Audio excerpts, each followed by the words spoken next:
Welcome to Ivey's New Venture Project. As part of the New Venture Project, you're going to be learning the 9-step process for creating new ventures that we teach here at Ivey. Allow me to elaborate on the 9-step process.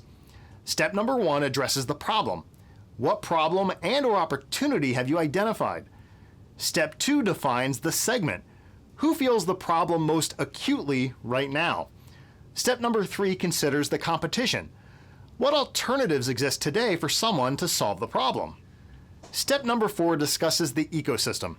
Are there any showstoppers in the ecosystem, such as patents, regulatory approvals, etc.?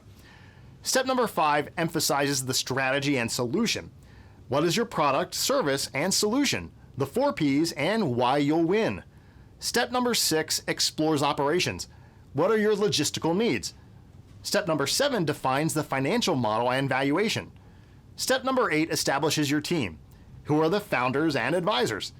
Step number 9 addresses risk mitigation and sensitivity. Now that you're aware of the 9-step process, let's begin. The first thing we have to do is that we have to establish a good problem that your company is going to fix or solve in the market. The very best businesses solve a true problem. So, what is a true problem? A true problem is not just a want or a nice to have, but something people really need. It's based on solid observation and strong research, no hunches or guesses. To write a good problem statement, make sure it's believable and compelling. It's built on solid quantitative information that conveys the seriousness of the problem and/or tells the story of the problem or the need as a personal story. Remember to clearly explain the root cause of the problem. The best problem statements are in a good sandbox. Defining, understanding, and explaining the true problem is critical to your success throughout the 9-step process. Let's take a look at some examples. Grocery shopping is a time-consuming and often tedious process. Our solution aims to provide convenience to clients by enabling them to place their grocery orders online and collect the order at a specific time and location, generally located in downtown city areas. For the retailer, the service will enable them to enhance their catchment area, increase sales, manage inventory, and analyze consumer behavior. Now, why is this statement a bad example? Well, it doesn't really define any problem at all. Firstly, it's not believable. Why is grocery shopping so tedious? Secondly, the root cause of the problem is missing. Is it that people hate to walk around the store? Is it because people hate or can't carry their groceries to the car? How many people feel this way?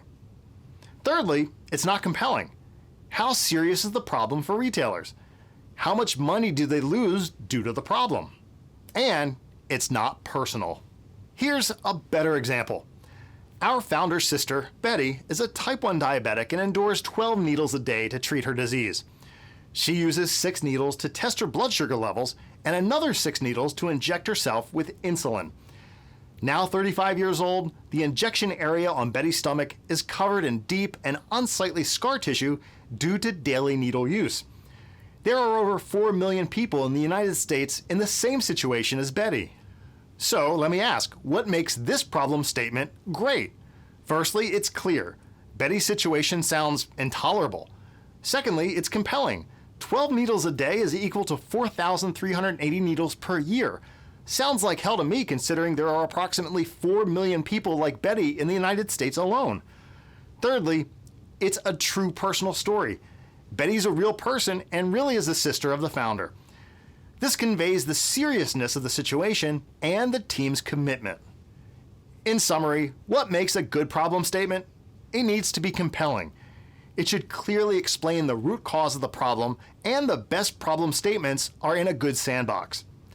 Thank you for watching, and we'll see you in our next episode.